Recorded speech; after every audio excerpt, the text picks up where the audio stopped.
Yeah, it's gonna be a long month. I guess you could say it's another showdown. I'm over at my favorite spot off of 7th. I've always been a down south, toes in the sand, down by the water type of guy. That's why I'm down here at the landing. 30 degrees. I'm at a fucking boat ramp.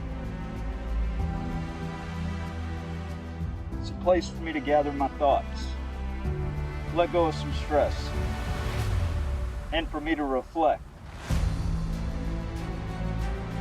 Friday morning at 9:30, Lafayette County Circuit Court. Upstairs, in the main courtroom. I have a hearing in front of Judge John Kelly Luther, the same one that has insisted on getting involved in every single matter in circuit court and in justice court. He's handpicked the judge twice that Lafayette County had to bring in when all Lafayette County judges recuse themselves. Tell me that's not saying a lot. I expected that. I fully expected that. Because in no way can anything remotely involving Lafayette County involve anything with fairness. It has been cheap shot after cheap shot after cheap shot in this God-forsaken county that has clearly lost all track of what civil rights mean, what they are, what they mean. So getting back to Friday, big day, all I've ever wanted was a fair hearing, was fair, non-biased treatment. Because I think what happened to me back in 2017 was definitely bad enough. Definitely took the cake.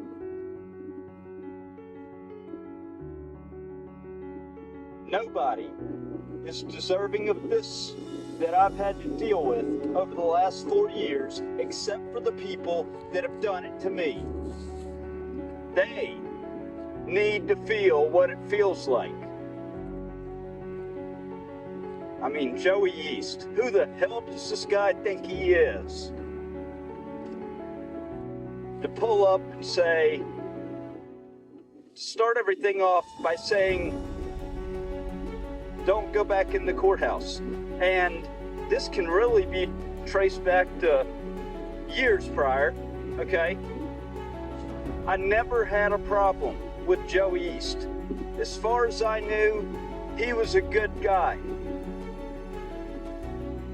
I never had a problem with Buddy East, but it clearly, through all things that I've gathered, it clearly shows that those two son of a bitches had a huge problem with me. All I've ever been out for since day one, you can track it back to 2017, the things that I was doing, really dissect everything. Because these people are criminal. They have injected a fake narrative in order to keep my life absolutely just in a hellacious hill of disarray. They don't care. Joey East thinks he's fucking invincible. He thinks he's invincible because he's an East. He's gonna continue trying to tell any lie that he possibly can to weasel himself out of the glue trap that he put himself in. He knows what he did. I know what he did. Soon enough, everybody is going to know who he is, what he's capable of, and the immense problems that are about to come to everybody if it's not put in place right now. John Kelly Luther was the trial judge that took the fraudulent plea, should have been considered fraudulent plea. The state of Mississippi, shame on them. Lafayette County, shame on them. Judge John Kelly Luther, shame on him.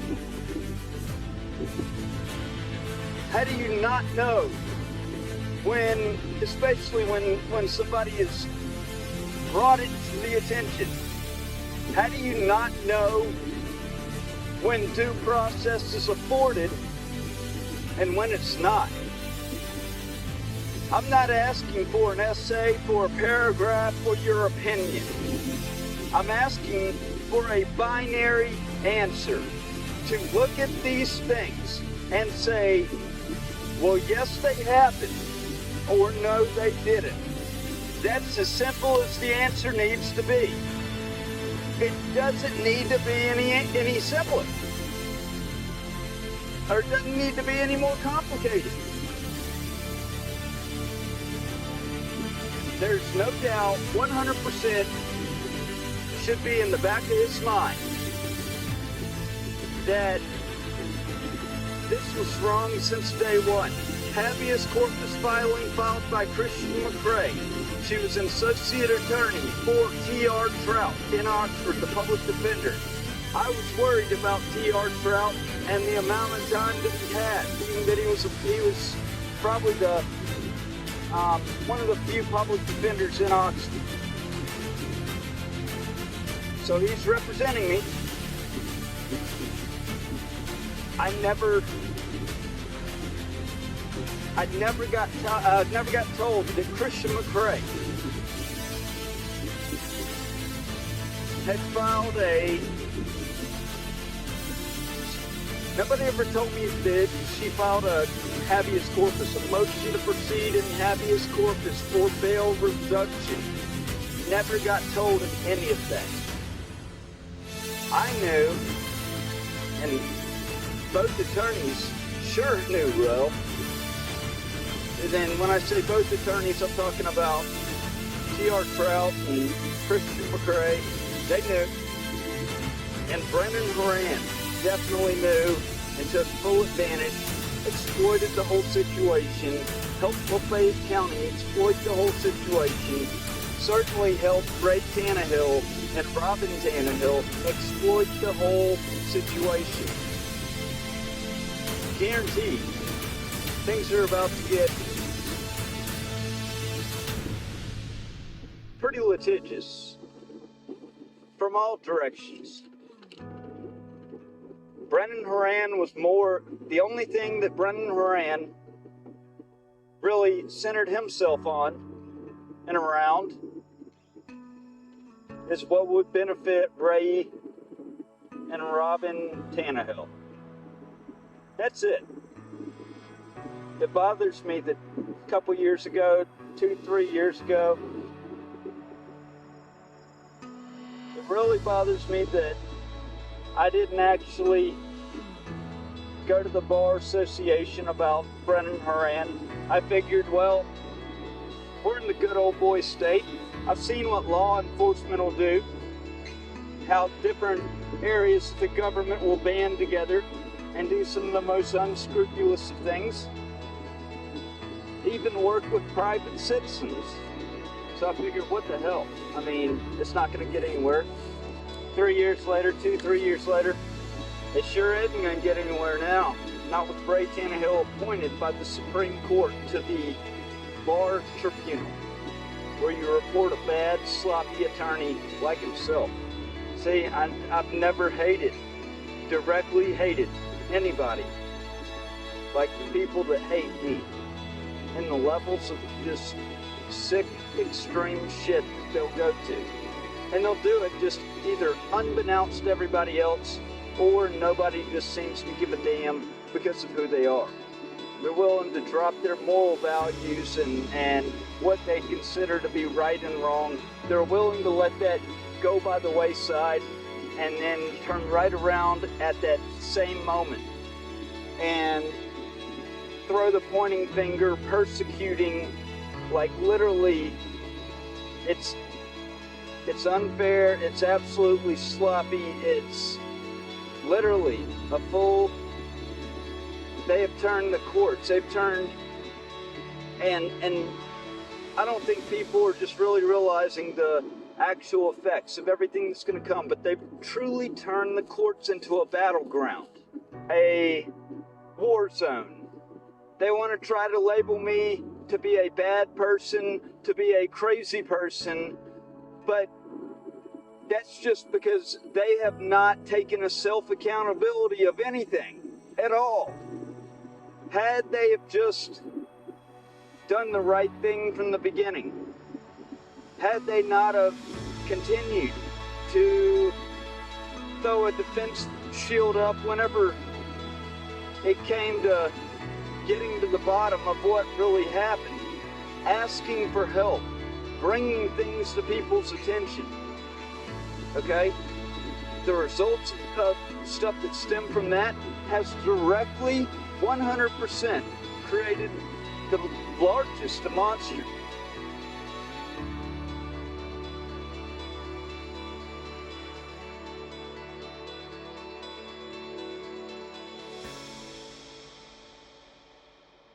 Furthermore, the people of this state have the inherent, sole, and exclusive right to regulate the internal government and police thereof. This is a guaranteed right of all citizens of the state under Article 3, Section 6, yet another basic right requiring no credentials. On November 4th, 2021, Lafayette went to trial for 9 separate charges placed against him by Lafayette County Sheriff's Department and his ex, Phyllis Liz Crowder. 2 of the 9 charges came from a situation resulting in an alleged disorderly conduct and resisting arrest. December 27, 2020, an email was sent to Sheriff East with criminal conspiracy in the subject line, reporting alleged crimes involving the harboring and exploitation of Lafayette's firstborn child, LER, which was opened approximately 2 hours later by the sheriff. An investigation and assistance in stopping it was requested, yet no response came from Sheriff East, and this is the sole reason that brought Lafayette to the Sheriff's Department, seeking assistance of the sheriff due to the alleged crimes continuing to be committed. Lafayette claims the complaints alleged were ill-brought, retaliatory, and relied upon mob domination and the knowing use and introduction of perjured testimony by Lafayette County Sheriff's Department, in particular Deputies Dixon and Tidwell, and that both perjurious and defamatory statements were given under oath by the Lafayette County Sheriff Joey East. Lafayette attests that a sloppy, inconsistent investigation attributed to 3 of the 9 charges alleged by Deputies Beavers and Williford, and that evidence was never properly preserved by the Lafayette County Sheriff's Department for the purposes of trial. On December 3, 2021, Lafayette filed a cover page in motion seeking complete dismissal of conviction rendered and citing well-cited and established federal and state law supporting his position that his due process rights had again been violated by the county and that the new convictions must be set aside. On December 6, 2021, Lafayette had discovered that the assigned judge, Kent Smith, had once again been changed in the system to reflect John Kelly Luther. In a non-threatening, non-accusatory way, Lafayette simply tried to get an understanding of where or who could be responsible for this important record supposedly randomly assigned via algorithm changing. Circuit Court Clerk Jeff Busby got highly defensive and advised China Sinervo to not answer any of Lafayette's questions when Lafayette was simply fulfilling his civil duty and petitioning the government for redress of a major grievance. At this time, Busby gets on his cell phone and presumably contacts Sheriff Joey East. who within approximately 5 minutes' time was captured on video pulling up, getting out of his car, and telling Lafayette to not go back into circuit court unless he had something to file because he was disturbing their business. The following day, December 7th, 2021, East reported to Communicare employee Rachel Alcorn knowingly false and damning statements in order to get Communicare to seek judicial commitment of Lafayette based on the lies given. The affidavit is approved and signed off by Judge Lawrence Little, and immediately after, 2 deputies go on the hunt to find and take the Lafayette into custody on the newly signed writ. This happened shortly after, as Lafayette, his wife, and stepdaughter arrive home and is captured on video. Lafayette states the judicial commitment was fraudulent, stemmed from false information reported by the Lafayette County Sheriff's Department, in particular its sheriff, Joey East, in order to cover up a matter of concern which Lafayette was seeking answers to, and that this particularly filed matter in circuit court is a matter of interest to the Lafayette County Sheriff, adding motive behind the highly immoral move involving the communication of lies to Alcorn. This was a dangerous attack on the freedoms and liberties of a private citizen and a member of the press during the commission of constitutionally protected activity.